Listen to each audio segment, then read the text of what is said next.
네, 오늘 제가 여러분들하고 이야기할 내용은 베이징에 대한 것입니다. 베이징이라고 하는 그 하나의 도시가 중국의 수도라고 하는 어떤 그런 의미를 떠나서 그 도시가 만들어지기까지의 어떤 과정과 그리고 그 도시 안에서 일어나는 베이징이라고 하는 도시 안에서 일어나는 여러 가지 어떤 일들을 갖다가 뭐랄까요? 그 인문지리적인 어떤 입장에서 좀 이야기를 한번 풀어보려고 합니다. 제목을 제가 표상 공간으로서의 베이징이라고 잡았는데 베이징이라고 하는 그 공간 자체가 어떤 표상이라고 하는 어떤 철학적인 용어를 써서 그것이 드러내고자 하는 하나의 이미지가 있다는 거죠. 그 이미지가 갖고 있는 어떤 함의 이것이 어떤 것을 갖다가 시사하는가 뭐 이런 것을 중심으로 해서 말씀을 드리도록 하겠습니다. 자, 첫 번째로 제가 이제 보여드리는 그림은 이게 이제 사직단이라는 데인데요. 중국의 그 황제가 살았던 자금성 그 앞에 있습니다. 바로 앞에 있어요. 우리 서울 같은 경우도 이제 이걸 그대로 본땄기 때문에 서울에도 이제 사직단이 따로 있는데 거리는 조금 떨어져 있죠. 하지만 이 베이징의 사직단은 바로 그 황궁 앞에 있습니다. 그리고 이 사직단 앞에 이런 공간이 있는데 지금 보시면은 이 뒤에 있는 사당은 이제 제사를 드리는 곳입니다. 이 건물은. 그리고 이 건물 앞에 이런 공간을 만들어놨는데 이건 뭐냐면은 5가지의 색깔을 5가지 색깔의 흙을 한 군데 모아놓은 겁니다. 이건 뭘 의미하는 거냐면은 동서남북을 색깔로 오행의 어떤 입각해서 색깔로 표현한 거죠. 그래서 동쪽은 청색, 그리고 서쪽은 백색, 뭐 북쪽은 흑색, 그리고 남쪽은 적색, 그리고 황제가 살고 있는 중앙은 황제의 색깔인 그 노란색으로. 네, 뭐 실제로 가서 보면은 뭐 그 색깔이 딱 떨어지지는 않습니다. 하지만 이것이 의미하는 바는 뭐냐면은 이 황제의 공간에 3개의 어떤 그 흙을 다 모아놨다. 뭐 이런 상징적인 의미를 부여한 것이죠. 자, 그렇게 볼 때 이 황제의 권위라고 하는 것은 뭐냐? 하늘 아래 모든 것은 다 왕의 땅이다. 이런 말이 되는 겁니다. 그래서 그걸 상징적으로 보여주기 위해서 여러분들이 보시는 대로 사직단이라고 하는 그런 그 제사를 드리는 곳에 이런 어떤 공간을 만들어 놓은 것이죠. 그 얘기는 뭐냐면은 한 나라의 수도라고 하는 것은 천하의 어떤 모든 것을 다 담고 있는 뭐 그런 공간이다. 이렇게 말씀드릴 수가 있는 겁니다.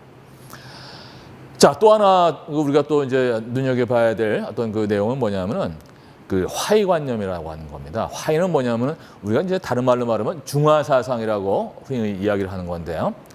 세계의 중심에, 이 중국을 세계의 중심에 두고 나머지 사방의 오랑캐들하고 구별짓는 것입니다.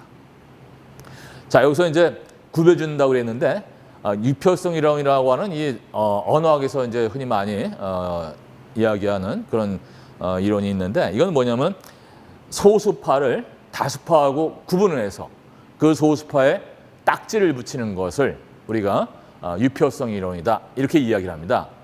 예를 들면은 그 고등학교 이름을 우리가 이제 하나 예를 들자면은 여고라는 말이 있는데 남고란 말은 없죠.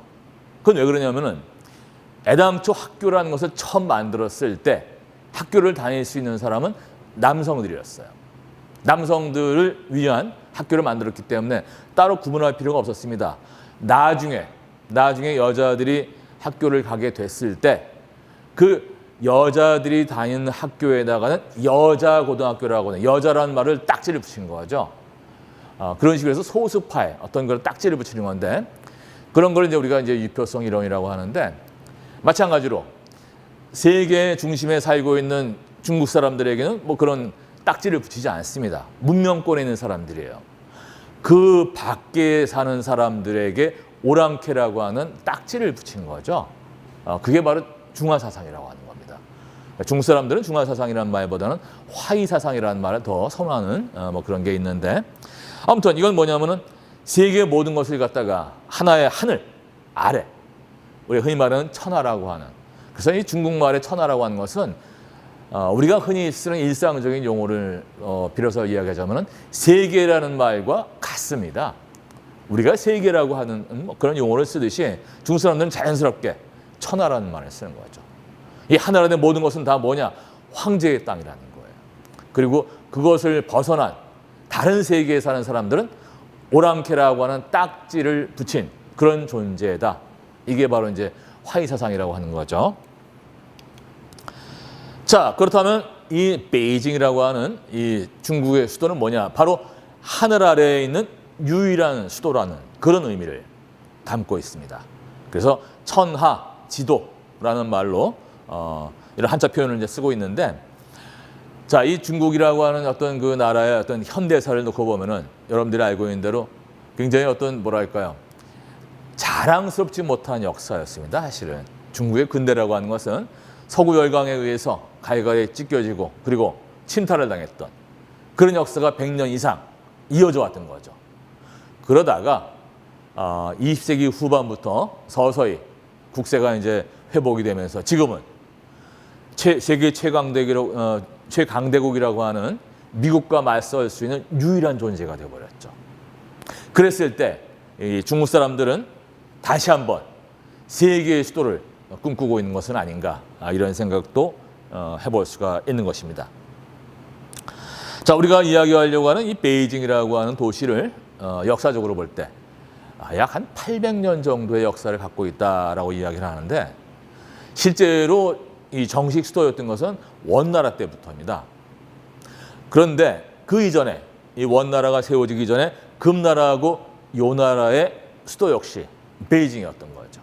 하지만 그 위치라든가 아니면 그 크기 같은 거는 좀 많이 달랐습니다. 저 여러분들이 보는 그 지도에, 자, 요나라하고 금나라의 수도는 왼쪽 아래쪽에 좀 치우쳐 있죠. 붉은색으로 된 부분입니다. 그리고 규모도 상당히 작습니다. 그건 왜 그러냐면은 요나라와 금나라의 정식 수도는 북쪽에 따로 있었던 거죠. 여러분들이 알고 있는 대로 요나라는 거란족이고 금나라는 여진족이었습니다. 근거지가 만주 쪽에 있었기 때문에 거기에 정식 수도를 두고, 베이징은 뭐냐? 금나라와 요나라가 이제 중원으로 내려와서 중원 땅을 다스리다 보니 자기들 그 수도에서는 상당히 거리가 멀었던 거죠. 그래서 이 중원 땅을 다스리기 위해서 제2의 수도를 만든 거라고 생각하시면 됩니다. 규모도 크지 않았고 남쪽으로 이렇게 치우쳐 있는 이 지역에 자리 잡았는데, 나중에 요나라하고 금나라를 멸망시키고 원나라가, 몽골족의 원나라가 이 베이징의 정식 수도를 둠으로 해서 베이징은 그때부터 한 나라의 수도가 된 것입니다. 그런데 이 원나라의 수도는 지금의 그 베이징의 어떤 그 남아 있는 그 옛날 그 자금성, 그걸 중심으로 한 그 궁성보다는 조금 더 북쪽으로 치우쳐 있었습니다. 자, 지도에서 보시면은 파란색으로 돼 있죠. 약간 좀 남북으로 약간 조금 더 긴 직사각형의 모양을 하고 있습니다. 그리고 이 원나라는 그렇게 오래 가지 않았죠. 한 150년, 한 160년 정도의 역사를 갖고 있는데, 이 몽골족의 원나라를 북쪽으로 몰아내고 그 다음에 이제 한족이 세운 명나라가 바로 이 자리에, 원나라의 수도였던 그 자리에 자신의 어떤 수도를 만들게 되는 겁니다.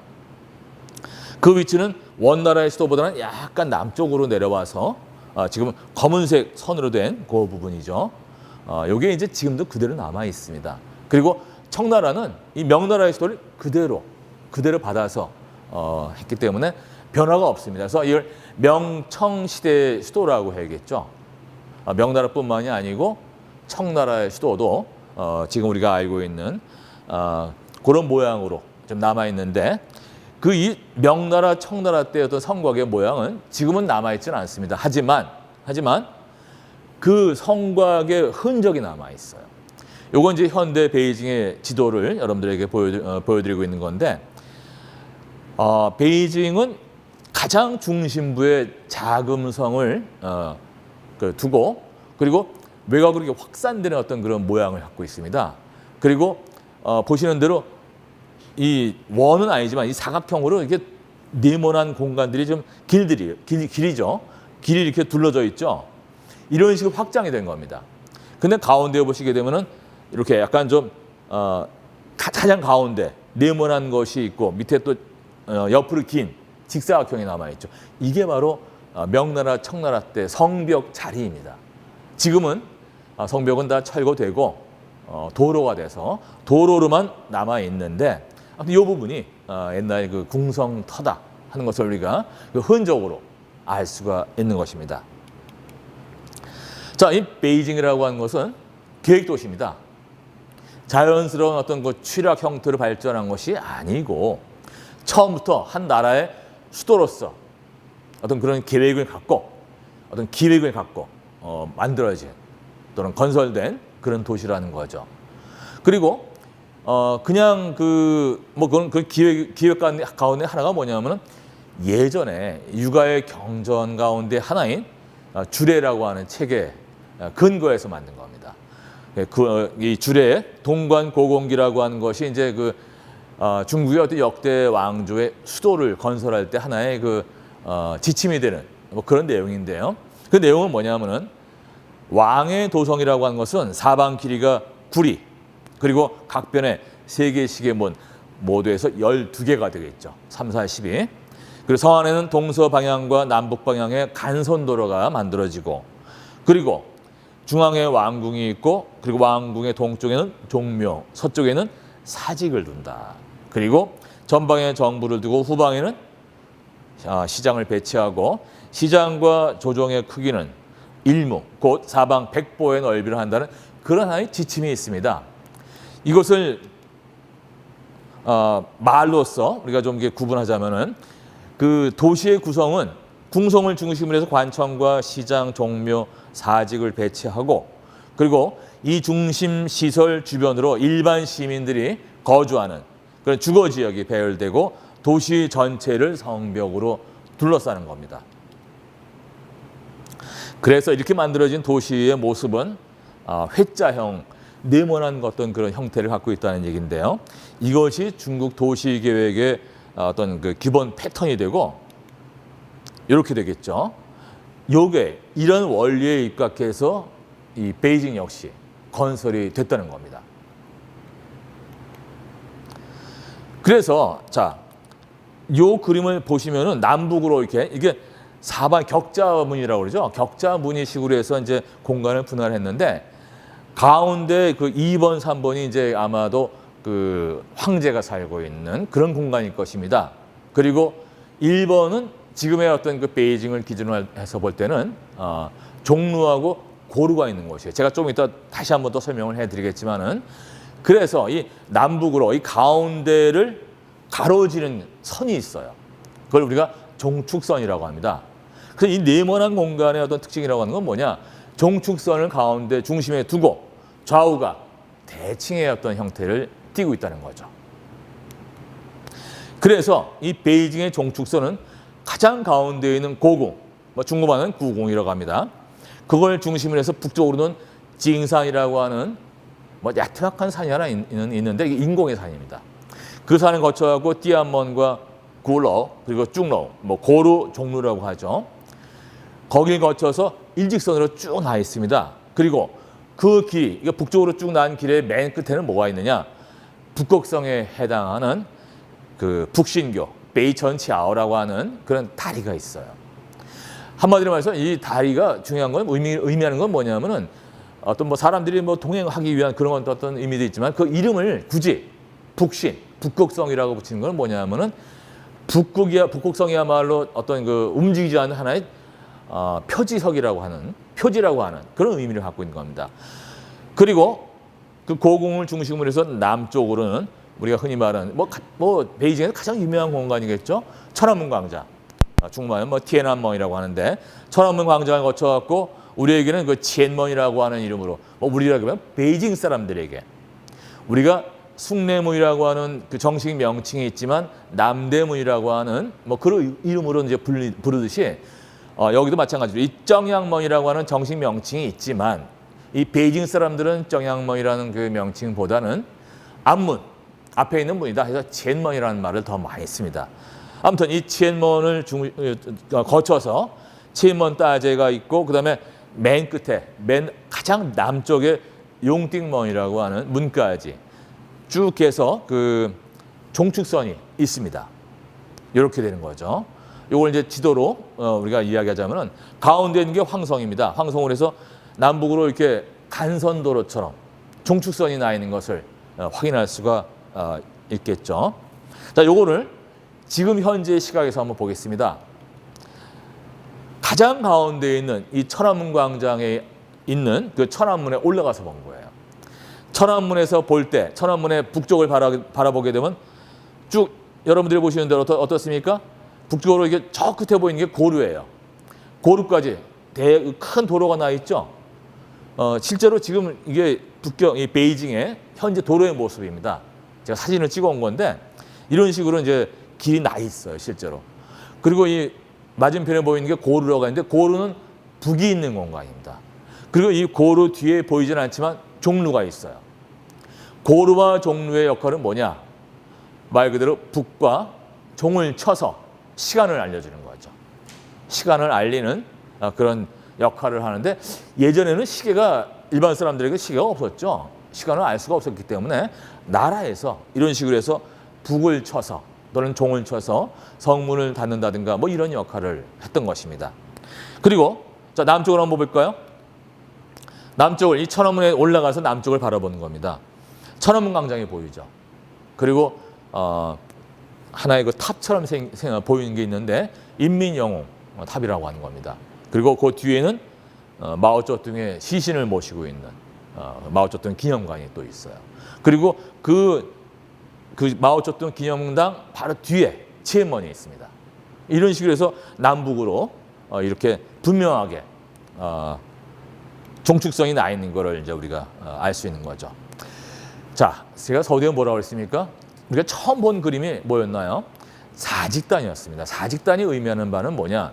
세상의 모든 흙을 가운데 모아두어서 이것이 황제의 땅이라고 하는 것을 상징적으로 보여주는 것이다, 이렇게 말씀을 드렸죠.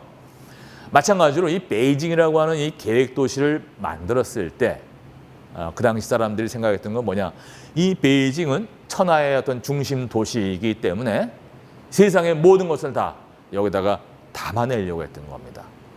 그래서 그런 의미에서 보자면은 이 베이징이라고 하는 것은 한 나라의 수도라는 어떤 그런 의미를 벗어나서 세계를 하나의 이렇게 한 공간에 이렇게 축소시켜서 담아놓은 하나의 축도이자 그리고 중심이다. 뭐 이런 의미가 부여가 되어 있는 거죠. 그렇게 볼 때 이 베이징이라고 하는 도시는 세계의 모든 것이 존재하는 일종의 세계 지도다, 이렇게 말씀드릴 수가 있는 겁니다. 그래서 이 안에 있는 그 어떤 도시라 어떤 그 뭐랄까요, 구역이라든가 아니면 어떤 건물이라든가 이런 것들을 보면 그런 식의 또 의미를 부여한 게 상당히 많습니다. 지명 같은 것도 마찬가지예요. 지명도 중국의 어떤 그 지방 도시 이름 들어갔다가 다 그 안에다 담아 놓으려고 했던 거죠. 자, 문제는 뭐냐? 과연 그러면 이 어떤 그 천하의 모든 것을 담아내기 위해서 이 베이징이라고 하는 어떤 도시를 건설했다고 했는데, 그러면은 그 공간을 어떤 식으로 정리를 하고 거기다가 어떤 건물들을 배치할 것인가, 뭐 이런 게 하나의 문제가 된다는 겁니다.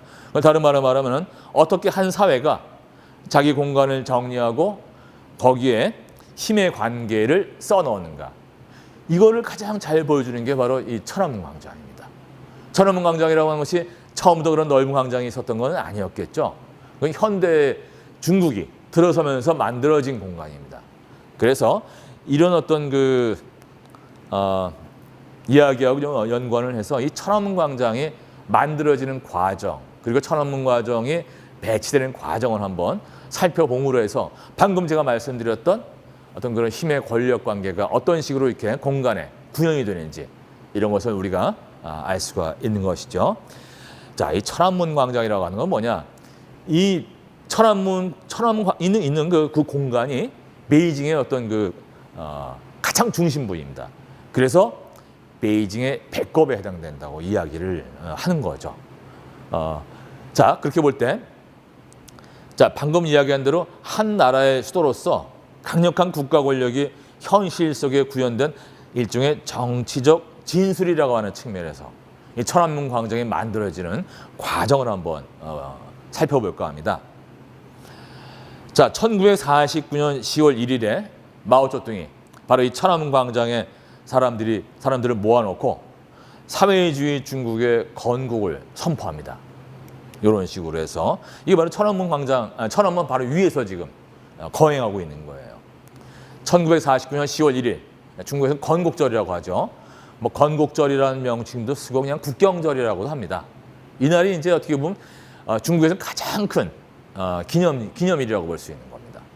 그래서 10월 1일부터 한 일주일 정도가 휴일이에요. 우리 같은 우리한테는 뭐 추석이라든가 아니면 설날 같은 어떤 그런 그 느낌을 주는데, 물론 중국 사람들도 설날을 세죠. 그 사람들 춘절이라는 명칭으로 세는데, 뭐 그거는 이제 세시 풍속의 하나로서 하나의 기념절이고, 이거는 이제 한 나라의 어떤 그 국가를 기념하는 기념절이기 때문에 좀 다른 의미가 있죠.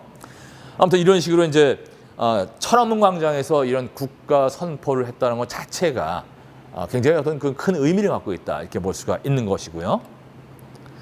자, 요건 이제 하늘에서 항공 사진을 찍은 것입니다. 지금 제가 말씀드린 대로 이 어떤 그 커다란 아까는 지도로 봤지만 사진을 보니까 더 분명하게 어떤 종축선을 우리가 확인할 수가 있죠. 그 천안문 광장을 중심으로 해서 북쪽으로 고궁과 이런 것들이 직선적으로 이렇게 건물들이 쭉 늘어서 있는 것을 우리가 이제 확인할 수가 있습니다. 근데 여기 나오는 이 천안문 광장은 사실은 만든 지가 얼마 안 돼요. 1950년대 들어와서 이걸 만든 겁니다. 그전에는 뭐였을까요? 여기에는 그러니까 예전에 그 명나라, 청나라 시대에 정부의 어떤 그런 관청들이 있었던 자리예요. 그런 것들을 싹 밀어버린 겁니다.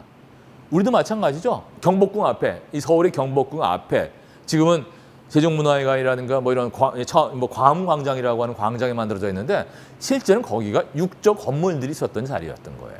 그걸 싹 밀어버리고 길을 만든 거죠.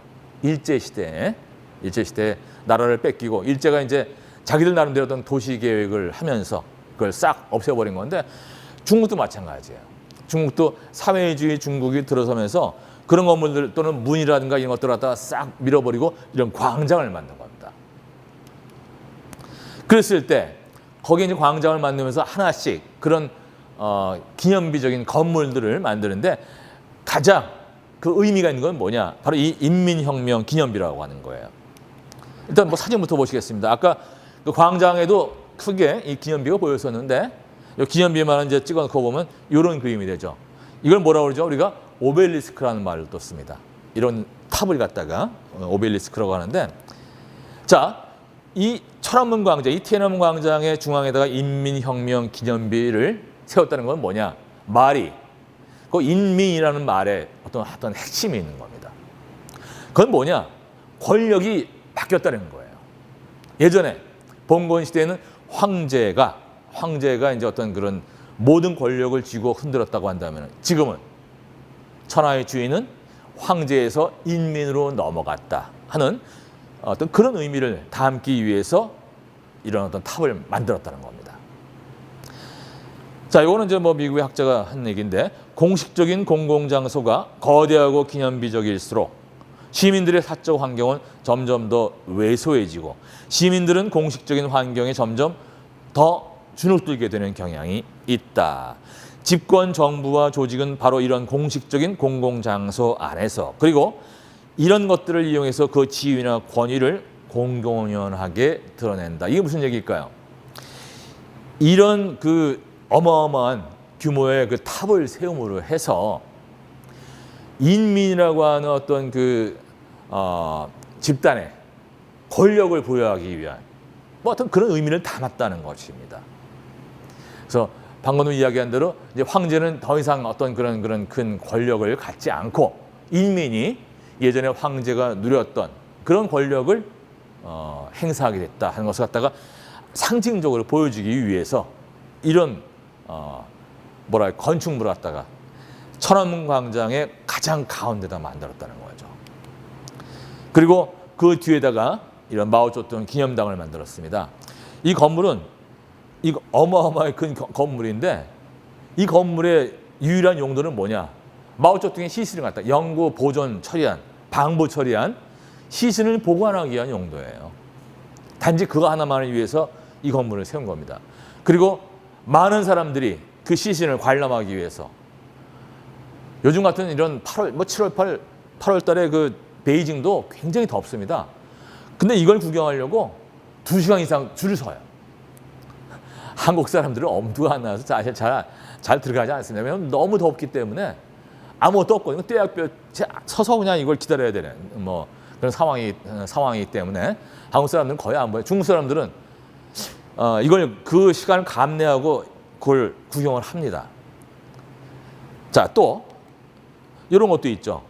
요거는 방금 보여드렸던 그 탑하고 천안문 사이에 국기 개양대회를 하나 만들어놨어요. 이거를 우리 이제 중국 국기를 오송홍기라고 이야기하는데 이 오송홍기를 공화국 제1기라고 말합니다. 그러니까 중국에서 첫 번째 가는 깃발이라는 얘기죠. 실제로 그래서 1년 365일 아침과 저녁 때 일출하고 일몰 시간에 이 국기 개양식을 해요. 국기 개양식과 하강식을 합니다. 그러면은 이 천안문 광장에 이제 구경하러 나온 사람들이 구름대같이 모여서 그걸 구경을 하고 실제로 이 깃발이 굉장히 큽니다. 굉장히 그 크기가 커서 근데 이거는 그 개양하는 친구가 뭐 군인이죠. 굉장히 멋지게 이걸 쫙 팝니다. 근데 이걸 정말 오랜 시간 그 훈련하지 않으면 안 될 거예요. 왜냐하면 이게 어마어마하게 크거든요. 잘 펼쳐지지가 않을 겁니다. 근데 아무튼 그런 일종의 퍼포먼스죠. 퍼포먼스를 하고 사람들이 그걸 구경하기 위해서 여름 같은 경우에는 해 뜨는 시간이 좀 일릴 거 아니에요. 그리고 겨울에는 상당히 춥습니다. 근데 그럼에도 불구하고 그걸 구경하기 위해서 중국 사람들이 구름대같이 보여요.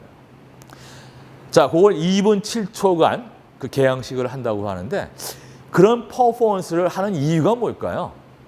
그리고 이런 공간을 배치한 이유가 뭘까요? 바로 방금 이야기했던 대로 그런 이 베이징의 어떤 그 핵심이라고 할 수 있는 천안문 광장이라고 하는 공간을 사회주의 정권이 들어서면서 그 나름대로 어떤 의미를 부여하기 위해서 만들었다는 거죠. 그래서 이런 식으로 해서 이제 천안문 광장을 조성을 하고 그리고 아침과 저녁에 국기 개영식, 하강식이라고 하는 퍼포먼스를 진행하는 것은 여러 가지 어떤 함의가 있는 뭐 그런 거라는 겁니다. 그래서 인민혁명기념비의 어떤 오벨리스크가 가지는 수직의 긴장감. 예전에 우리 소떼라는 게 있었죠. 소떼가 의미하는 바가 뭐죠?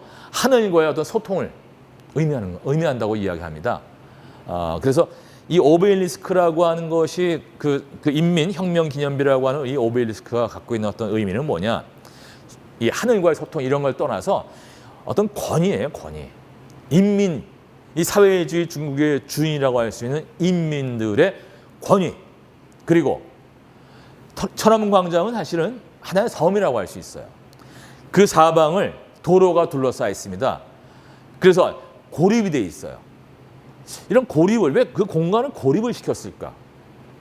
물론 이제 건널목을 통해서 사람들이 건너는 갑니다. 가지만은 굳이 그런 식으로 해서 사방을 도로로 이렇게 둘러싼 이유가 뭘까? 그러니까 이런 수직의 긴장감과 고립감이라고 하는 것이 의도하는 바가 뭘까 하는 것을 생각했을 때 이거는 바로 이 천안문 광장을 예전에 봉건 시대의 어떤 건물들을 다 없애버리고 새롭게 재편을 했던 사회주의 중국의 어떤 실권자들인 공산당 정권의 의도를 우리가 여기서 좀 엿볼 수가 있는 것이죠. 자, 이번에는 좀 다른 얘기를 한번 해볼까 합니다. 지금은 공적인 어떤 의미에서 어떤 그런 공간들을 좀 이야기했다면은 지금부터는 이제 베이징의 일반적인 서민들이 사는 공간인 후통에 대해서 한번 이야기를 해볼까 하는데요.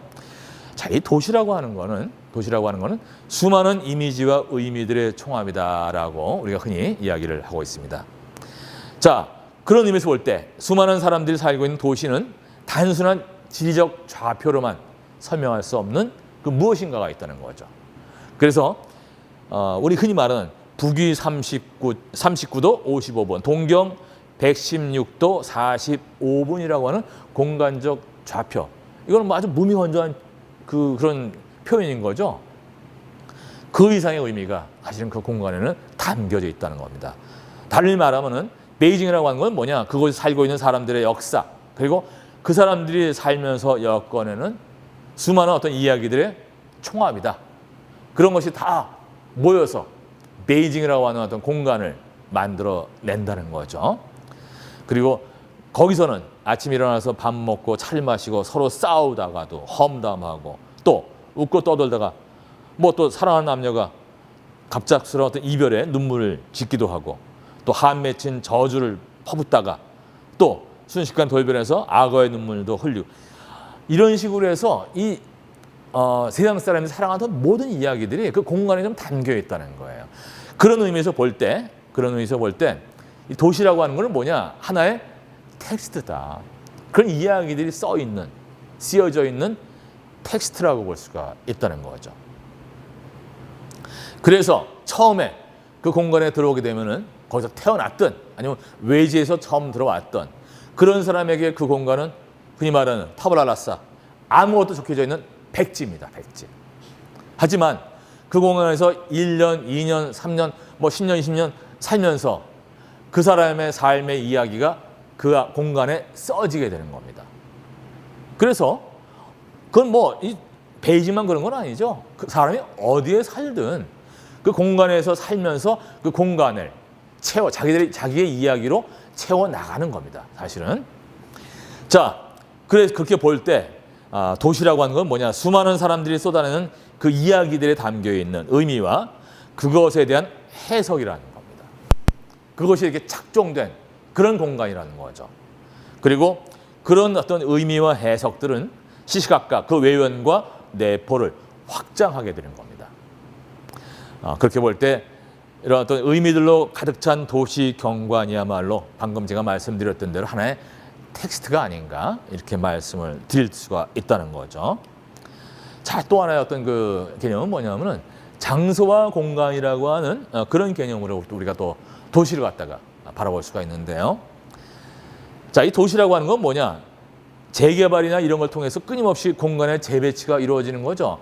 거기에 살아가는 사람들의 어떤 현실적인 필요라든가 뭐 이런 걸 통해서 이런 걸 위해서 도시를 끝없이 바꿔나갑니다. 바꿔나가는데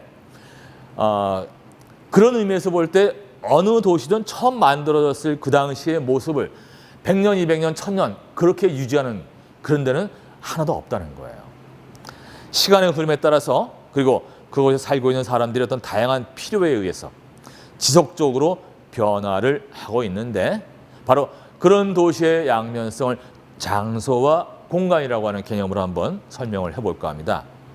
여기서 말하는 공간이라고 하는 건 뭐냐? 그냥 뭐 이건 사전적인 의미 또는 뭐 어떤 관념적인 어떤 그런 정의로서 우리가 이야기하자면은 공간이라고 하는 것은 움직임이고 개방이고 자유고 위협이다. 이렇게 우리가 이제 설명을 할 수가 있고 장소라는 개념은 뭐냐면 정지고 그리고 개인들이 부여하는 가치들의 안식처이며 안전과 애정을 느낄 수 있는 고유한 중심이라는 겁니다. 그러니까 이거는 서로 배타적인 개념이 아니에요. 하나의 공간에 이 두 가지 의미가 같이 있다는 겁니다. 같이. 자, 그렇게 볼 때 인간은 직접적으로 그리고 간접적으로 다양한 경험을 하면서 살아가게 되는데 이러한 경험을 통해서 미재 공간이 친밀한 장소로 바뀐다는 겁니다. 방금 이야기했던 대로 자기 어떤 역사가 또 이야기가 거기에 쓰여지기 때문에 그럴 수 있다는 거죠. 자, 그렇게 볼 때 처음에는 낯설은 추상적인 공간이었던 그곳이 나중에는 의미로 가득 찬 구체적인 장소가 된다는 겁니다. 우리 흔히 뭐 서울에 사는 사람들은 그 덕수궁 돌담길이라는 것이 갖고 있는 또 함의가 있거든요. 덕수궁 돌담길이라고 하는 것은 덕수궁이라고 하는 그런 그 궁궐을 둘러싸고 있는 담장이라는 그걸로 끝나지 않습니다. 서울 사람들에게 덕수궁 돌담길은 뭐냐? 남녀간의 사랑을 하다 헤어지는 공간이에요. 그러니까 이 덕수궁 돌담길은 단순한 어떤 그것이 아니라 그런 어떤 함의가 거기 담겨져 있다는 거죠. 그게 바로 지금 방금 이야기한 대로 그런 이별이라고 하는 의미가 거기에 부여되는 구체적 장소가 되는 겁니다. 왜 거기서 많은 남녀가 헤어지는지는 저는 뭐 그 이유는 잘 모르겠지만은 뭐 그런 일이 반복이 되다 보니까 그런 의미가 거기 이제 부여가 된다는 겁니다. 그렇게 볼 때 어떤 지역이 친밀한 장소로서 우리에게 다가올 때 그 지역에 대한 느낌 또는 의식이 하나의 장소감이라고 하는 뭐 그런 개념으로 바뀌게 된다는 겁니다. 뭐 흔히 여기 가장 대표적인 예가 고향이 되겠네요. 고향. 고향이라고 하는 그 말이 갖고 있는 고향이라고 하는 것은 그냥 방금 이야기했던 대로 어떤 하나 주소지로서 뭐 객관적으로 설명할 수 있겠죠. 근데 그 고향에서 태어난 사람에게 그 공간은 각별한 의미가 있잖아요. 그 각별한 의미를 다른 말로 이야기했을 때 장소감이라고 하는 말로 바꿀 수가 있다는 겁니다. 자, 그렇게 볼 때, 바로 이런 어떤 의미로 볼 때, 실제로 베이징에 살고 있는 일반 서민들의 어떤 그런 장소 또는 공간으로서 어떤 뭐랄까 개념은 뭐냐? 후통이라는 것입니다. 후통이라고 하는 것은 뭐 굳이 설명하자면 번역하자면 골목 정도에 해당이 됩니다. 우리의 골목이라고 할 수 있는데 이 골목 안에 사람들이 살고 있는 거죠. 집이 있고. 자, 그래서 이 후통은 뭐냐? 베이징의 생활 공간이라고 할 수 있는데 바로 이 후통이야말로 베이징에 살고 있는 일반 백성들, 일반 서민들의 삶이 지속적으로 유지되고 있는 삶의 공간이라고 할 수 있는 겁니다. 사람이 사는 곳에 집이 지어지고 그리고 집과 집 사이 그리고 담과 담 사이에는 사람들이 오고 갈 수 있는 골목이 생기는 것은 너무나 자연스러운 일인데 베이징의 골목인 후통 역시 베이징에 사람이 살고 시작했을 때부터 만들어졌기 때문에 약 800년 정도의 역사를 갖고 있다고 이야기를 합니다.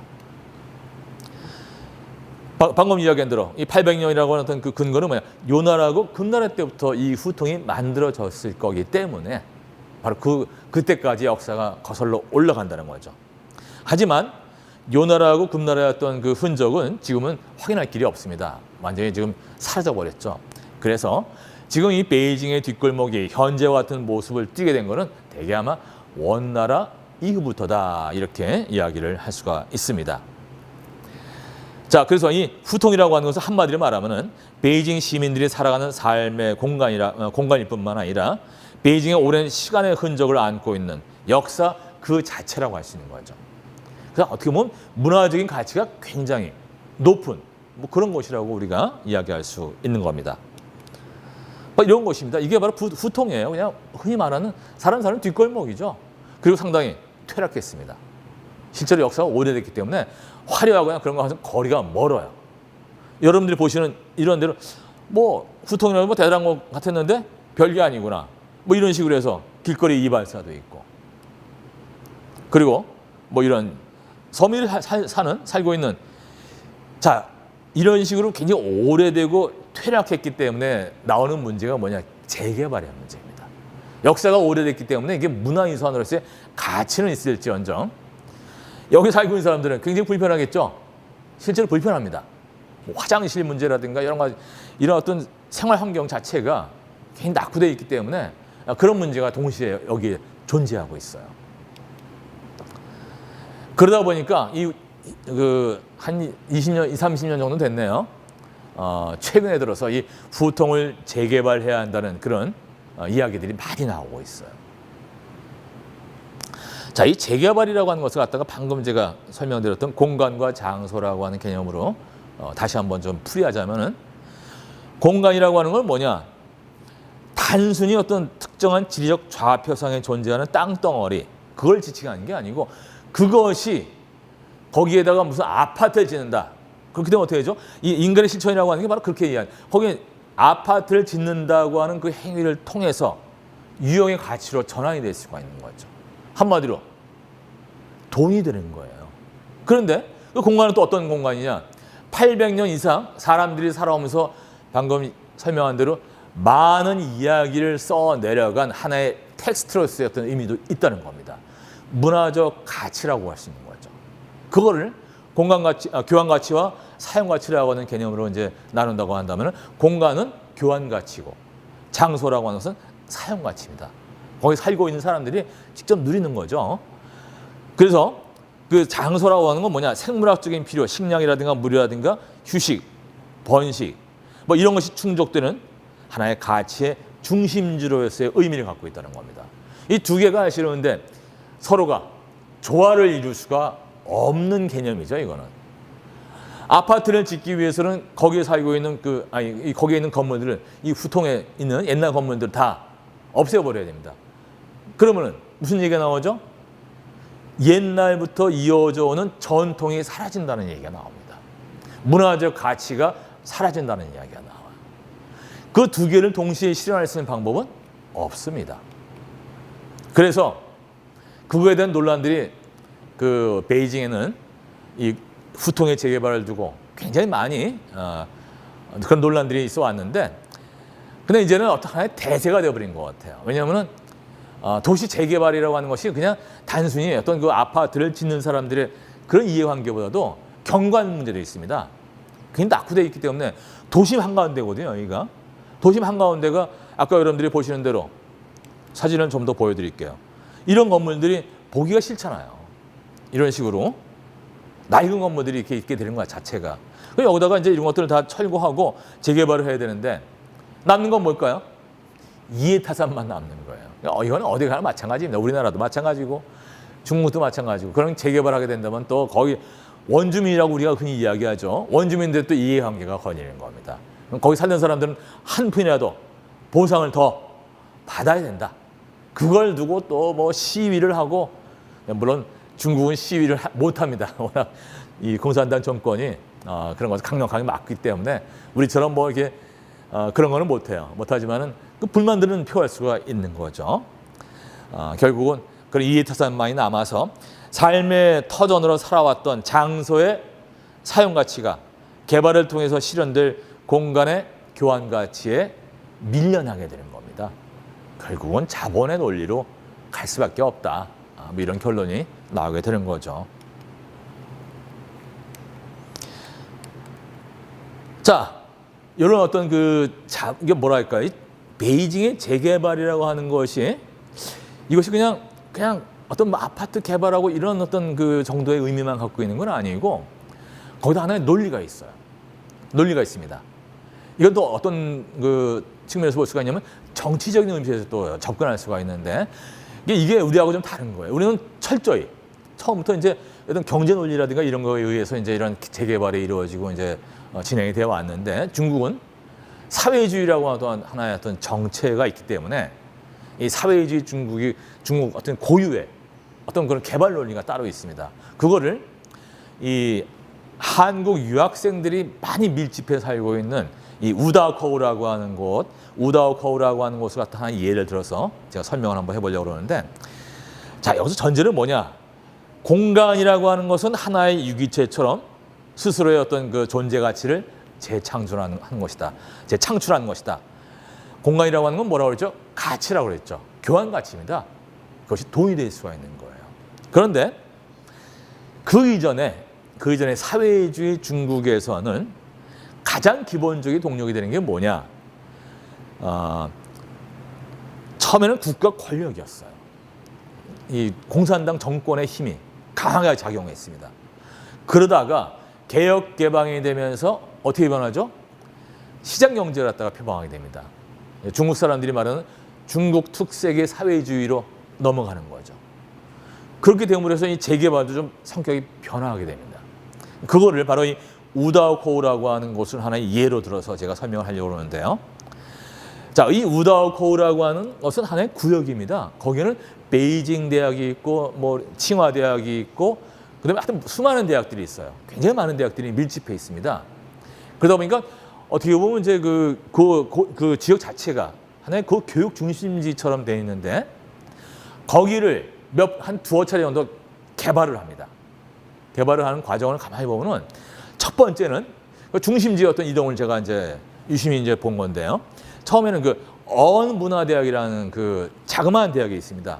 거기는 이제 어학연수를 가는 학생들이 가장 선호하는 그런 대학이죠. 규모는 크지 않습니다. 그 캠퍼스는 굉장히 작아요. 그런데 그게 어학연수 받는 학생들이 막 밀집하다 보니까 일종의 그 우다오코우의 그 중심지처럼 돼 있었어요. 그래서 처음에는 그 우다오코우의 중심지가 바로 이 어학문화대학 남문 쪽이었습니다. 거기에 뭐 이제 학생들을 많이 다니는 식당이라든가 뭐 오락실 뭐 이런 것들이 밀집해 있었습니다. 그러다가 어느 날 갑자기 그 앞에 도로가 났어요. 큰 도로가 나왔고 그런 것들이 싹 사라져 버린 거예요. 다 밀어버리고 큰 도로를 만들어 버린 겁니다. 그러면서 중심지가 근데 아무것도 길밖에 없으니까 그 중심지가 바로 뒤에 있는 시저빙관이라고 하는 그곳으로 옮겨갔어요. 그래서 이 시저빙관 그 앞에 뭐 한국 식당이라든가 뭐 심지어 한국 만화가게까지. 그래서 이 한국 유학생들이 다 모이는 그런 중심지로 바뀌었습니다. 그러다가 그 지역에 지하철이 들어왔어요. 지하철이 들어오면서 지하철역 주변으로 다시 또 중심지가 옮아가는 거예요. 여기 바로 시자오빙관이라는 곳, 그 호텔이죠, 호텔. 시자오 호텔이라고 우리말로는 시자오 호텔입니다. 요 인근에 이런 식으로 해서 이건 이제 호텔을 제가 보여드린 거고, 그 인근에 한글 간판이 보이시죠? 이게 중국입니다. 중국에 이제 한국 유학생들이 워낙 많다 보니까 여기 부산 숯불갈비가 있고 이쪽에는 곰집이라고 하는 또 식당이 또 큰 식당이 있었어요. 거기가 한국 유학생들의 어떤 집합 장소처럼 그렇게 돼 있었는데, 요거는 거기에서 자전거로 한 5분 정도 떨어져 있는 그 지하철역입니다. 지하철역이 들어오면서 역세권이 개발된 거예요. 요거는 지하철역이 이제 지상이기 때문에 지상 2층 지하철역에서 제가 사진을 찍은 겁니다. 그 앞에 큰 빌딩이 보이시죠? 동원 빌딩이라고 하는 빌딩인데 여기로 다 중심지가 옮겨간 거예요. 여기에 이제 학생들이 가는 뭐 호프집이라든가 뭐 찻집, 식당 이런 것들이 이리로 다 옮아가고, 그리고 요 빌딩 건너편에 여기 아파트촌이 크게 들어섭니다. 그래서 원래는 그 시저빙관 뒤에 있는 아파트 단지에 유학생들이 많이 거주하다가 이런 상권도 갔을 뿐만 아니고 실제로 유학생들의 거주지도 그 시자오빙관 뒤에서 바로 이 지하철역 바로 옆으로 다 이동을 하게 되는 거예요. 자, 이걸 제가 왜 예를 들었을까요? 이런 예를 든 것은 어떤 그런 이런 재개발을 이끌어가는 논리 자체가 변했다는 거예요. 처음에 언대역 남문 앞에 길을 내는 건 뭐냐? 어떤 그런 그 경제적인 이유라기보다도 국가 권력, 한마디로 말해서 거버먼탈리티라고 그러죠. 이 국가 권력의 행사였어요. 여기 길을 내자, 도시계획입니다. 그래서 거기는 중국은 재미난 게 뭐냐면 한번 이게 정책적으로 결정이 되면은 거기에 살고 있는 사람들의 어떤 그런 이해관계 이런 건 다 무시합니다. 그리고 그 사람들의 불만을 표출할 방법이 없어요. 왜? 데모 같은 걸 할 수가 없으니까, 애당초. 그냥 선을 긋고 길 낸다 하면 거기 사는 사람들이 그냥 가는 거예요. 다 쫓겨 가는 겁니다. 그 정도로 어떤 국가 권력에 의해서 그런 것이 이제 이루어졌다고 한다면은 개혁 개방 이후에는 경제 논리로 이게 바뀌는 겁니다. 돈을 따라간다는 겁니다, 한마디로. 그래서 역세권이라고 하는 것이 여기서 생긴 거예요. 지하철역이 생기니까 교통의 어떤 편리 이런 걸 쫓아서 상권도 옮아가고 그리고 거주지도 같이 따라 옮아가는 그런 현상이 벌어졌다는 거죠. 한마디로 말해서 이건 우다오코우라고 하는 작은 지역을 하나의 예를 들었지만은 실제로 이것이 전 중국에 그대로 적용이 되는 뭐 그런 거라고 볼 수 있는 거죠. 정리하자면은 이 공간의 배치라고 하는 것이 개혁 개방 이전에는 국가 권력이 좌우했다고 한다면은 지금은 그건 국가 권력보다 앞서는 경제의 논리가 우선이 되고 있다. 이렇게 볼 수가 있는 거죠. 그런 것을 뭐 두루두루 통해 볼 때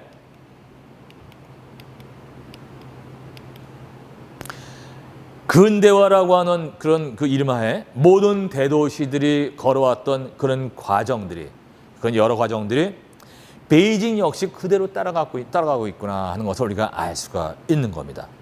그리고 무엇보다도 가장 중요한 건 뭐냐? 지금 21세기의 어떤 그런 그 세계를 움직이는 힘은 결국은 자본의 힘이다. 자본주의가 됐건 사회주의가 됐던, 사실은 중국은 사회주의 국가는 아닙니다. 정치적으로는 사회주의를 표방하고 있지만 실제로 경제적으로는 자본주의죠. 자본주의를 그대로 따라가고 있습니다. 그렇기 때문에 그것이 하나의 어떤 그런 이 지구를 움직여 나가는 하나의 힘이구나 하는 것을 갖다가 우리가 확인할 수가 있었고요. 또 하나는 뭐냐? 600년 이상의 어떤 시간을 갖다가 별다른 변화 없이 지켜왔던 후통이 정말 여기서 급속하게라고 말씀을 드렸는데 1년이 다릅니다. 해마다 매 순간마다 급속도로 아주 빠른 시간으로 이제 이 후통이 사라지고 있어요. 그런 걸 볼 때 마찬가지로 그런 것을 가능하게 하는 것도 역시 자본의 힘이 아닌가. 그리고 중국의 경우에는 그 자본의 국가 권력이라는 것이 또 뒷받침을 하고 있다는 겁니다. 그런 것을 예전에 어떤 근대 이전의 어떤 베이징과 현재의 베이징을 우리가 이렇게 비교해 볼 때 그 차이를 갖다가 확연하게 확인할 수가 있다는 것이죠. 자, 오늘 뭐 좀 두서없이 좀 이야기를 했습니다. 이렇게 저렇게 얘기를 했는데 베이징이라고 하는 하나의 그 수도가, 이 도시가 한 나라의 수도이면서 근대 이전에 이 베이징이라고 하는 수도에 담겨 있는 그 의미가 현대로 넘어오면서 어떤 식의 어떤 정치적인 의미를 담게 됐으며, 그리고 현대에 들어와서 그 일반 백성들, 서민들이 살고 있는 공간의 재편을 통해서 어떤 국가 권력이 어떤 식으로 자본의 힘으로 넘어가는가 하는 것을 갖다가 이 베이징을 하나의 사례로서 우리가 한번 살펴봤습니다. 뭐 좀 두서없이 좀 말씀을 드리긴 했지만은 뭐 이걸로 어떤 그 20세기, 21세기의 그 중국의 수도인 베이징의 어떤 역사라든가 아니면 현실 이런 것들을 좀 이해하는 어떤 그런 데 도움이 됐으면 좋겠습니다. 감사합니다.